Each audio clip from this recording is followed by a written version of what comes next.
Hi everybody, welcome to day 3 of our trip to the Dakotas. Every day has been a different experience. First day we we're lake hopping.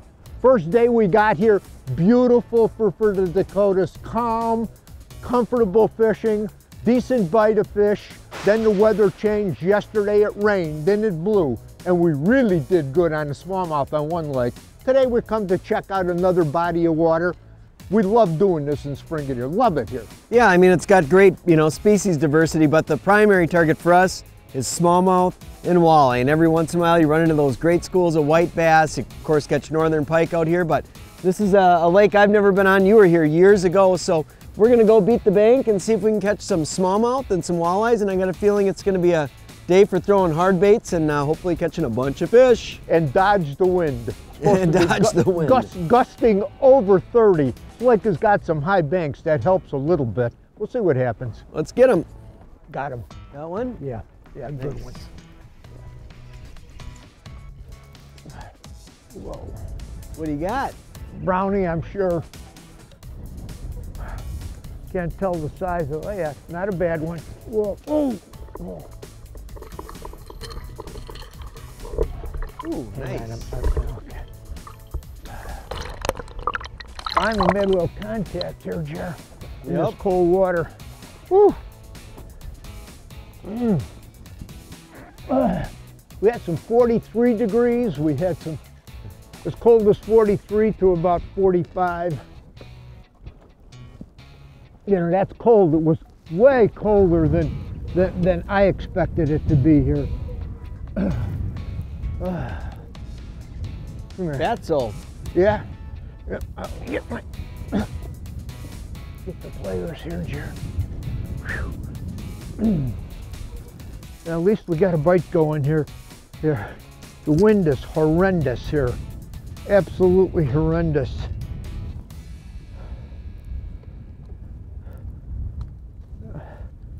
First fish of the day. We've been trying to avoid the wind the best we can. But sometimes you got to be where the fish are. That's where you go. Where do you go? Nice little chunk for a first one. Whether you like it or not, to be a successful fisherman, you gotta make friends with the wind. The fact is, it turns fish on in shallow water, and I don't care what species it is. Walleyes on rocks, wind. Pike in weeds, wind. Crappies in open water, wind. Largemouth in wood, wind. Muskies on weeds or rock, wind. Smallmouth on boulders, wind. This force of nature does a few things in the shallow water. First, it breaks up the surface, so the fish are not as spooky. Next, it moves a lot of water around, disrupting baitfish, therein turning on the predators. The only question you gotta ask yourself is when is enough or too much? Luckily, we have troll motors that can handle just about anything, so it really boils down to your stamina. Nice one too. All right. Try to avoid crashing here. Come here, dude. Jigging the lipless off the bottom. Whoop. Look at him, huh? Sweet, sweet. We're just trying to stay in the game right now, just covering water, avoiding the wind. It's one of those deals out here, man. You can just get really, really walloped by the breeze. And if you're ever fishing out here in the plains and the weatherman says the forecast is breezy, you better believe him. But fish out here like that too. Look at that, one of those new rip and wrap colors from Rapala. There's yellow perch in all these lakes out here, and look at that, and then a cool perch pattern. Here we go. I got one, I got one. Good one. Just hold it. We're going to start working. We got something going here. Oh, nice one. Well, we got out of the wind a little bit, and we got a spot here with some fish on it. This felt good. You know, it gets, like you said, it gets a little bit tough when you're fighting 30-mile-an-hour winds to find places to hide. Come here. This break here is pretty, you know, pretty right. You know, we're covering a lot of water. And like Jer said, there's only a few baits that you could use when you're fighting this kind of condition. We might have a score. You miss them? We got a score here, guys. Finally, got a little spot here out of the wind that we can catch a few. Keep chunking and grinding. There's too many fish in the lake for us not to be catching more. We got a little score here. You know, when the water's cold like it is now, 45 degrees, these fish can be really, really bunched up. When you start getting into the mid 50s to high 50s, even low 60s, then you'll start to see fish really spread out on the flats. They're gonna look for places to bed up. But this time of year, when you find one fish, chances are there's gonna be a whole pile of them there. And I just caught one, Al just caught one, and then I rolled two on that rip and wrap, and it's cold, they're negative. So I'm gonna go through and just drag this little 2.5-inch tube through there and see if I can't talk one more of those dirty birds into biting. The other day, on the other lake that we were fishing a couple days ago, Jared and I got on a spot, kind of like we're on now. I don't know how many fish we caught. I'll bet you that I had 20 bites and 20 casts on that thing. But I mean, we really wailed on. That was a lake we never been on. You know, so these trips, these early spring trips that we make out west of Minnesota into the Plains region is always something we look forward to. Picking new water, new lake, you know, it's really, really fun. Really fun. And no matter, in this part of the world, you better be ready in spring of the year for days like this where that wind is just blowing and blowing and blowing. Oh, by the way, like that, they don't care, smallmouth, you know what I like about them? They don't care about cold fronts this time of the year. They don't care about bad weather. They got such a good attitude, they just like to bite. That's the beauty of smallmouths. They like to bite. They just like to bite. And when they like to bite, whoop, we're gonna be more than happy to help them cooperate. This is that a big bite suicide shad, which I really love. I catch a lot of fish on this thing. You could fish it real slow. I got it on a moon-eye jig head. In this case, a 1/4 ounce because I'm rolling it pretty quick. But they got great color patterns. The tail, you can see it's a wide tail and it's bent right. You can fish it real slow. That suicide shad. You don't go out walleye fishing or smallmouth fishing without these on a rod. There are several baits that work the best in windy conditions. Like Al said, the VMC Moon-Eye Jig and a Big Bite Suicide Shad is a killer. Jerk baits are always a great go-to, like the Rapala X-Rap or Ripstop. The Terminator Super Stainless Spinnerbait is always a great option. A lipless crankbait like a Rapala Rip and Wrap is tried and true. Finally, a bladed jig can be a great option, like the Terminator Shuttering Bait. It's remarkable, as you know, as cold as it is, a lot of people would say the heck with it, I'm not heading out fishing, but if you're dressed for it, it's not that big a deal. You know, it's probably in the low 40s right now, the sun's out, we've got a stiff north wind, but the gear that both Al and I are wearing right now is the Blackfish soft shell stuff, and it's just unbelievably comfortable. It's got this nice fleece lining on the inside. It also stops the wind, so even though it's blowing 30 miles an hour, you don't get that wind pushing onto your core, so you can stay really comfortable out here in these, you know, just basically really cold conditions. The other thing I like about it is you've just got a great range of motion. So if I want to bend down, grab fish, do whatever, this clothing is cut and designed for fishermen. It's a really nice system for these days when it's cool, it's windy, you stay comfortable, and you can fish hard all day.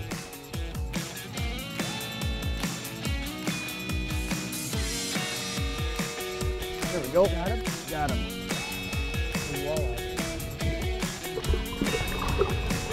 There What do we got here? I think it's yeah, another brownie. Big brown? Nice one. Here we go. Just amazing. You know, you would think this bait that I'm fishing, you just cast it out and reel it in and catch fish, but I'm fishing it just like you would a jig. I'm just bouncing it on the bottom. Lifting it up, dropping it down, lifting it up, dropping it down. That's how I've caught most of the fish today. Pretty remarkable. Come here, dude. Boy, those spring smallies are sweet looking, aren't they? Oh, they're just fat pigs. They are just beautiful, beautiful fish. You know, the name of the game out here, for the most part, is covering water. That's really the secret. You know, there's a lot of water that's featureless, and just having a little bit of a roll and rocks often are certainly the secret. So, you know, if we find big schools of fish, of course we're gonna slow down and throw tubes or hair jigs or finesse the fish a little bit. But this time of year, you get wind, you can get active schools of fish pushing up on points or some of these nice rocky flats. And the way to do it is put on something like this, a rip and wrap or an X wrap, and just burn water, and hopefully catch a bunch of fish.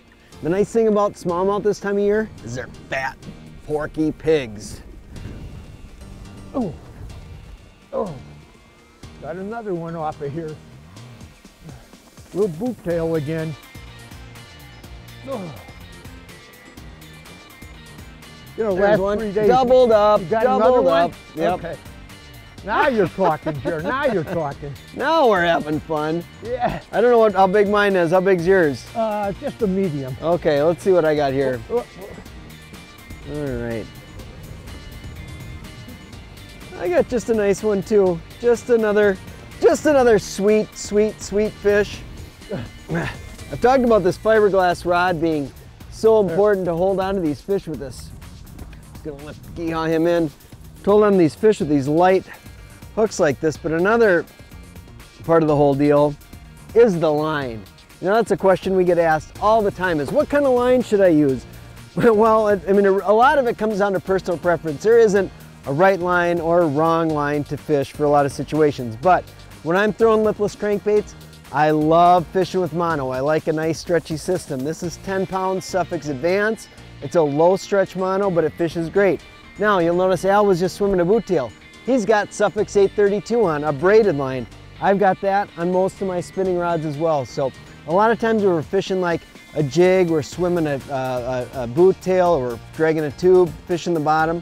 A lot of times we're fishing 10-pound braided line on our spinning gear, and we're fishing those light treble hooks, casting and winding like this with crankbaits. A lot of time it's mono.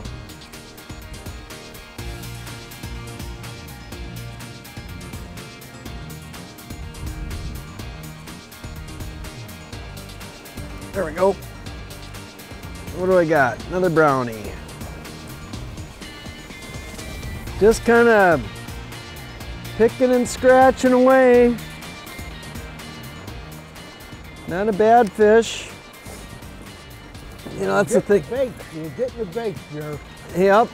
That's the thing about this rip and wrap, is it's just one of those baits.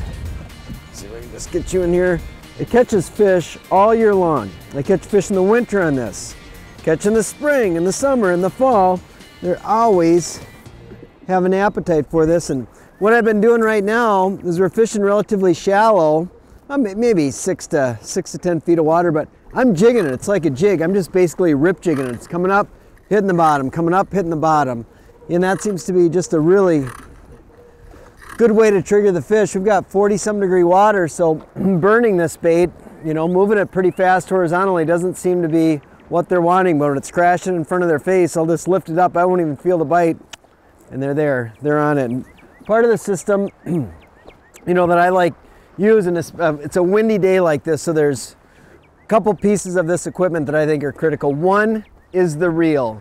This is Daiwa's Tatula TWSV, and the SV stands for Super Free Versatile. This spool is designed for you to be able to cast. I could basically cast into a wall and the thing won't backlash. That's a really big deal when you're trying to cast into wind.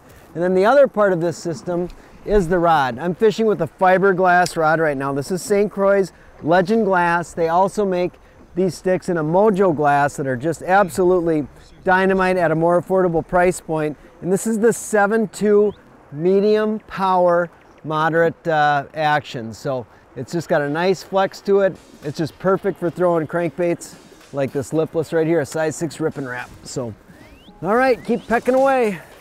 If you're not overly comfortable fishing with bait cast equipment, fishing in wind and casting into wind like this, of course, is intimidating. So this Daiwa TWSV in the Tatula family is absolutely nuts. So I want to show you this. So if you're not familiar with how to throw a bait caster, you don't have to worry about backlashing. Watch this. I'm just going to push the button. I'm going to chuck it. Look at that. No backlash. Into the wind, chucking it a country mile, hits the water. The thing doesn't backlash. It's absolutely amazing. So it's worth spending the money to get a tool like this if you're learning how to fish a bait caster. It just makes it that much easier. It's so much less frustrating, and it's just an awesome, awesome piece of equipment to fish with. There we go. Got him. Nice. So kind of how we're approaching this deal. Ooh, that's a nice dark one. Yeah, black one. It's hard to, obviously, if you're just ripping through, drifting with the wind, you go so fast, it makes it really, really hard to fish. So what I'm doing, it's kind of a combo of two different things that I can use for boat control. I've obviously got the Ultrex in the bow here, but right now oh, perfect, he just popped off. I push spot lock, so that's holding me bow into the wind, and we can kind of quarter cast downstream, which works great. And if I'm shallower, what I'll end up doing is I've got a talon, a shallow water anchor, and that I can drop that, and then we can pitch downwind. And in some cases, what I'll do is I'll drop the talon, and then I'll use the Altera and kind of power into the wind so that we can both cast in one direction. So having those boat control options are really important when you're fighting wind like this, because if you just come out here and you start drifting down the shoreline, you're missing most of the fish. You got to really, he's got one. You're fishing fast, but you got to take your time. That feel like a good one, Jer. It's all about boat control. Yeah, you know, and the systems we got rigged today, it makes it so much easier. Oh, I lost mine too. We're doing the quick releases now. Quick release. Those are little nicer fish. Modern troll motors like the Minn Kota Ultrex are a quantum leap ahead of their forefathers. When it comes to fishing in the wind, they have some very unique advantages. First off is the spot lock feature, which will anchor you on a location as soon as you hit a button. Next is the jog feature, which can be very useful when fishing in the wind.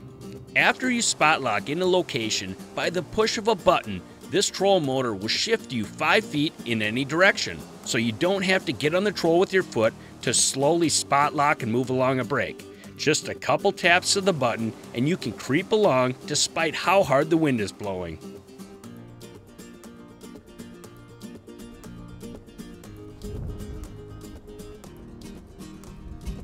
There we go. That was just where he was before, just almost under the boat. That's amazing. Smallmouth have such a good attitude. If you miss one, I always throw right back in, because I can't tell you how many times Al and I have been like, oh, I missed one, and somebody can sneak in and throw right to that cast, or you throw back and bingo. That was just right off the back corner of the boat. Cool.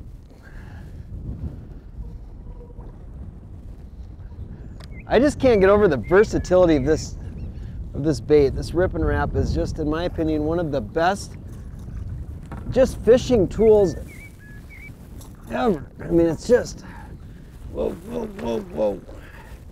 Just so darn effective. Oh, hey, simmer down now. I'm going to be able to take this thing, and what I'm doing right now is just it literally jigging it. So you can picture this bait goes up, and then it kind of got this subtle fall and it hits the ground up, and I'm never feeling the bite. This bait is laying on the bottom when the fish are picking it up. But look at that. It's one of the new colors they've got. Isn't that just the perfect perch? That's what's in these lakes is perch, and this is a match the hatch deal. Smallmouth, rip and wraps. I'm loving life. Got one? Yeah, get women up. Boy, they're just piled up back there, aren't they? I'm swimming a little boot tail on that one. Good one? Not a bad one, Jer. Yeah, nice one. Ooh, that's a nice one. Bigger than. It took us a while to find it, but now that we got him, boy. Whoa, whoa. I don't want to get him off of that point. Mixing them up a little bit with everything.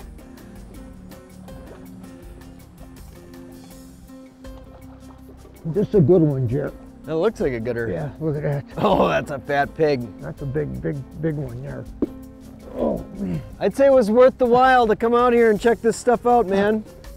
Yeah, it took a little while to poke around. That's a big one. That's a big fish. You know, you get a day like this where you're making a major adjustment to local weather and water conditions. You know, we got cold water, we got dark water, we got winds 30 miles an hour plus, but you can still catch some fish. Yeah, you know, we're poking around, we're fishing hard, there's no question. We got a pot of fish here. We had a couple other spots that had fish in there, but yeah, I mean, you could sit home and say, oh man, I wish it was a nice sunny day. I'm gonna wait another day or two before it blows out. The fish, you can't catch the fish if you're not on the water. I have an old friend, Gary Roach, that said years and years and years ago, well-known walleye angler, I want to catch the fish that are biting when I get there. That's a good philosophy. There's always something to catch, always. And this time of the year, when you're at this temperature range, there is always some smallmouth if you're on a lake with a lot of fish. You mix them up with the presentations we're talking about, and you put some in a boat no matter what the conditions are.